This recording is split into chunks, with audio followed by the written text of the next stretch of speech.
semana saiu a notícia de que os direitos do livro Fourth Wing foram comprados pela Amazon. Então vai ter uma adaptação de Fourth Wing sendo feita pela Amazon, aí vai ser uma série, tá em fase de desenvolvimento ainda e tal. E eu li o livro, né? Porque por enquanto só tem o primeiro lançado, o segundo vai lançar agora no começo de novembro, mas por enquanto lançou só o primeiro livro, no Brasil nem chegou ainda, né? Mas já tem aí os direitos comprados para uma série da Amazon. E aí eu fiquei tipo, pô, da hora. Vou fazer um vídeo com o meu fancast, né? Porque eu já li o livro, então vou fazer o meu fancast aqui pra vocês, que nem eu fiz com a Kotar, com Crescent City, com Trono de Vidro. E aí eu comecei a pensar nos atores e nas atrizes e fiquei tipo, não consigo pensar em ninguém. E se fosse uma animação? E aí eu mudei de pensamento. E eu tô pensando nisso já faz um tempo. Inclusive eu só queria mostrar, ó, tô com blusinha de Fourth Wing aqui, dragãozinho. Gostei muito do livro, aliás, né, diga-se de passagem.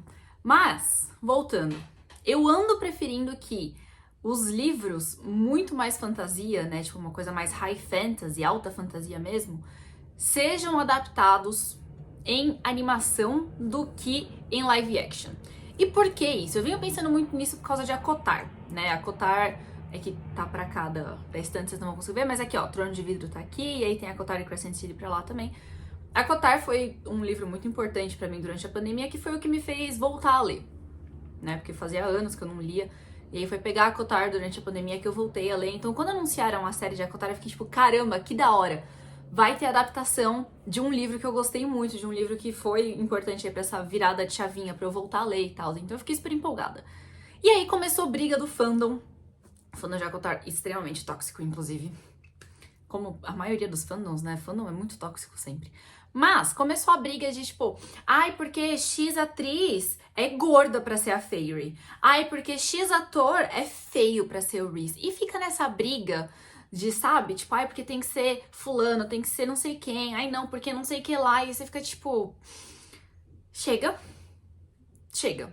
E aí você começa a ver também algumas adaptações de fantasia, onde a gente tem monstros, tem fadas, tem elfos. Se não é uma produção bem feita, uma produção que tem um dinheiro investido, que realmente tem orçamento para ser algo bem trabalhado, a gente pode pegar de exemplo duas grandíssimas séries que saíram ano passado, que foi Anéis de Poder e Casa do Dragão. As duas com orçamento aqui em cima ficaram lindas. E Casa do Dragão ainda tem mais efeito, né? Porque tem os dragões em si. Então, se não for assim, a gente acaba tendo alguma coisa, não que eu ache ruim, veja bem, eu cresci assistindo Vampire Diaries, cresci assistindo Teen Wolf e tal, mas a gente acaba tendo séries assim, com o nível de produção abaixo, e que aí vira chacota, a galera não gosta, reclamam, eu não sei o quê. Se a gente vê, tipo, o pessoal reclamando de séries e filmes da Marvel, que tem um orçamento altíssimo, e os efeitos e o CGI não tá bom, imagina numa série com um orçamento mediano, com um orçamento pra baixo. Por mais que a gente ame a história, não vai pra frente. Porque a gente sabe que o grande público, tipo, quem vai assistir essa série sem ter lido o livro, não vai querer ver algo mal feito. Porque a gente que é apegado com a história vai ver mal feito, vai ver de ponta cabeça, vai ver só na telinha da câmera que gravaram, porque é o que a gente quer ver, a gente quer ver a adaptação. Mas para você ter dinheiro para continuar investindo nisso, você precisa que o grande público abrace a sua história. E para isso tem que ser algo extremamente bem feito nos dias de hoje. Tem que ser algo que o público vai olhar e vai achar bonito, vai achar interessante. Então eu comecei a pensar muito nisso. Imagina o primeiro livro, a Cotar, né? Corte de Espinhos e Rosas. Vai ter um momento que a Fairy para de ter o charme lá dos Fey em cima dela e ela vai ver os personagens como eles realmente são. Então a Alice, que tem tipo aquela cara de casca de árvore. Se isso não for bem feito, vai ficar parecendo o Pita em Jogos Vorazes, tá ligado? Então assim, não que o Pita em Jogos Vorazes seja mal feito, mas aquilo claramente era uma maquiagem que ele fez pra se camuflar. Então se não ficar parecendo algo real, algo palpável, não vai pra frente. Imagina o momento que o Tamlin tiver como uma besta. Imagina a hora que as asas do Rhys vão abrir. Como que vai ser isso? Como que vão ser esses efeitos? Porque se não for extremamente bem feito, não vai pra frente. Então, depois de matutar muito aqui na minha cabeça, eu acho que a animação é uma das melhores coisas, uma das melhores opções para esse tipo de história. Fourth Wing ainda é um pouquinho diferente, eu já vou chegar no porquê que eu acho das adaptações, mas Fourth Wing eu acho que é um pouquinho diferente porque a única coisa fantasiosa que tem mesmo são os dragões. E se seguir um modelo aí de Casa do Dragão de Game of Thrones, temos dragões lindíssimos, maravilhosos. Então, assim, dá pra ir por esse caminho sim. Não vejo problema. E a Amazon tem séries incríveis, né? Como eu falei, Anéis de Poder é da Amazon e tem, assim, efeitos maravilhosos. A gente tem também Roda do Tempo, que é uma série de altíssima fantasia, que é do Prime também. E muito, muito bem feita. Então, assim, eu acredito no Prime, eu confio nos efeitos deles, confio na maquiagem, nos efeitos práticos também, né? Que eles têm muito de efeito prático. Então eu confio no Prime pra fazer essa adaptação de Fourth Wing em live action. Mas voltando ao porquê que eu acho que fantasia e animação combina muito e os estúdios deveriam começar a investir mais nisso. Voltando ao Prime, inclusive, temos aí, foi o que me virou a chavinha assim, a gente tem a série The Legend of Vox Machina, a Lenda de Vox Machina, que é a adaptação da campanha de RPG do Critical Role, né? E cara, é alta fantasia, é RPG rolando ali, é Dungeons and Dragons e é muito bom. É uma animação adulta, então trata de temas adultos, tem cenas adultas e é muito bom, é muito bem feito.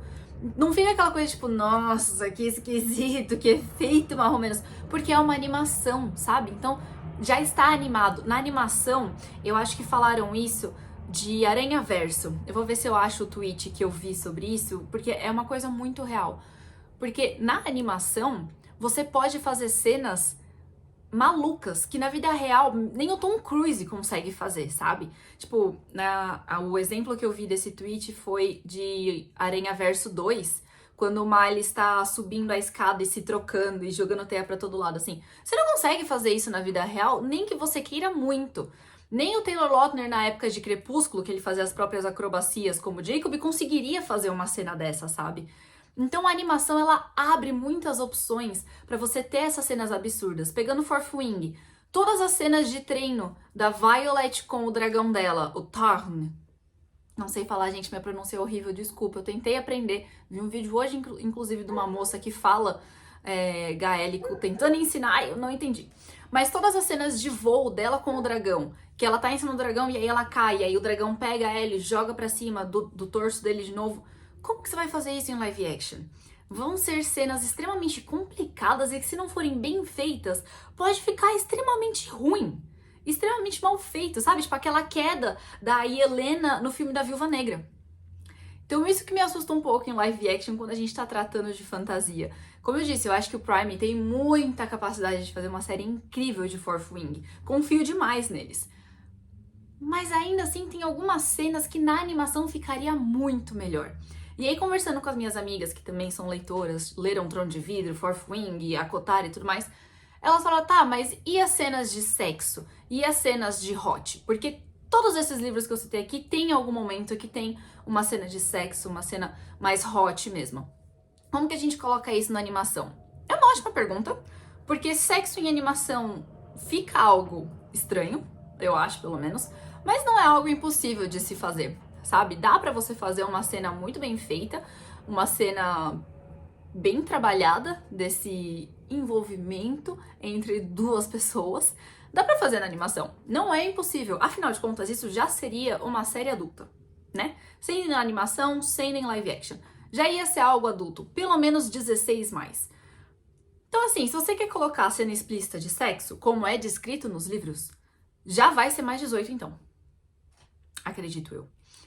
E aí, fazer em animação ou fazer em live action, meio que tanto faz, né? Então, isso é o que menos me preocupa. Eu sei que muita gente se preocupa demais com hots. Eu, inclusive, recebo muitas perguntas, tipo, ai, mas esse livro que você leu tem hot? Eu fico tipo, que tal você ler pela história e não pelo hot? Mas tudo bem. Todos esses livros que eu citei têm cenas de sexo, têm cenas de hot explícitos muitas vezes. Então, realmente fica essa pergunta de como fazer isso na animação. E pra mim, esse é o de menos. Porque Fourth Wing, por exemplo, tem, sei lá, 2 cenas de sexo. Em sei lá quantas mil páginas. Então esse não é o foco, esse não é o principal. Eu me preocupo muito mais com as cenas de treino, as cenas de voo, as cenas de luta, as cenas de realmente violência muito explícita ou dessas acrobacias malucas que eu falei da Violet com os dragões. Como que você vai fazer isso no live action e fazer passar essa sensação de que é real, de que isso está acontecendo? Sem ficar parecendo que os dragões são feitos de massinha, ou que a Violet tá caindo do dragão, que nem a Helena tava caindo lá no filme da Viúva Negra, do exemplo que eu citei. Então assim, eu hoje em dia, particularmente, eu sou muito adepta de livros de fantasia serem adaptados para animação. E a gente tem diversas animações, diversos estilos de animação que dá pra explorar, né? Eu citei o exemplo de Vox Machina, mas a gente ainda tem na Netflix Castlevania, que tem uma pegada um pouco mais de anime e também é super explícito, assim, né? Tipo, questão de ser mais 18. A gente tem o filme Nimona na Netflix também, que é uma animação lindíssima, incrível, e a história também super incrível. Se você não assistiu Nimona, pelo amor dos deuses, vá assistir. A gente tem Arcane na Netflix também, que, nossa, que série maravilhosa, que já é outro estilo de animação também. Como eu citei mais cedo, tem Aranhaverso, que também é uma animação super diferenciada. Então, assim, existem vários estilos de animação que dá pra trabalhar. Tem animações adultas sendo trabalhadas aí. Tem muita animação adulta hoje em dia, gente. Muita, muita, muita. Então, procurem assistir um pouco essas animações adultas pra vocês verem como que é uma animação adulta. Porque ser adulto não é só ter sexo, drogas e sangue. É também os assuntos que são tratados. Então, quando a gente vai tratar de algum vício, por exemplo, quando vai tratar de drogas, álcool, ou então quando vai tratar de saúde mental, né? Então, tendências suicidas, alguns gatilhos, distúrbio alimentar, essas coisas também não deixam de ser temas adultos. Se não for trabalhado direito ainda, então, tipo, você não pode botar uma pessoa de 13 anos pra assistir algo assim, sabe? Então, não é só o que a cena vai mostrar, mas é o que os diálogos estão falando que fazem uma animação ser mais adulta ou não, ser uma história mais adulta ou não, né? Por isso que existem gatilhos, por isso que existe classificação indicativa, não é mesmo? Importante lembrar disso. Então é isso, eu queria fazer esse vídeo aqui pra vocês, pra falar que estou ansiosa sim pra adaptação de Fourth Wing, tô ansiosa pro segundo livro de Fourth Wing, que vem aí muito em breve, e eu acho que dá pra fazer Fourth Wing, né, como eu disse, dá pra fazer em live action sim, confio no Prime pra fazer isso, mas se for em animação eu também vou achar tão incrível quanto, porque a gente tem animações maravilhosas aparecendo por aí, e eu acho que Fourth Wing pode se beneficiar de ser animado. Assim como a Kotar, assim como Trono de Vidro, Crescent City e qualquer outra dessas histórias assim mais fantasiosas, né? Mesmo o Senhor dos Anéis, tem animação do Senhor dos Anéis. Então dá pra mexer aí fazendo algo mais animado. Então eu estou ansiosa pra ver o que vai sair disso, daí eu quero saber a opinião de vocês. E, inclusive, se vocês têm algum fancast pro elenco, né, pros personagens de Fourth Wing, me conta aqui nos comentários. E também conta se você preferia um live action ou uma animação também. Enquanto isso, não esquece de se inscrever aqui no meu canal e ativar o sininho, porque toda semana tem vídeo novo por aqui. Deixa seu like, compartilha esse vídeo com todo mundo, compartilha aí com seus bookmiggers, pra gente conversar bastante sobre Fourth Wing, adaptações e o que vem por aí no futuro dos livros e dos filmes e séries literários. Um beijo e até a próxima!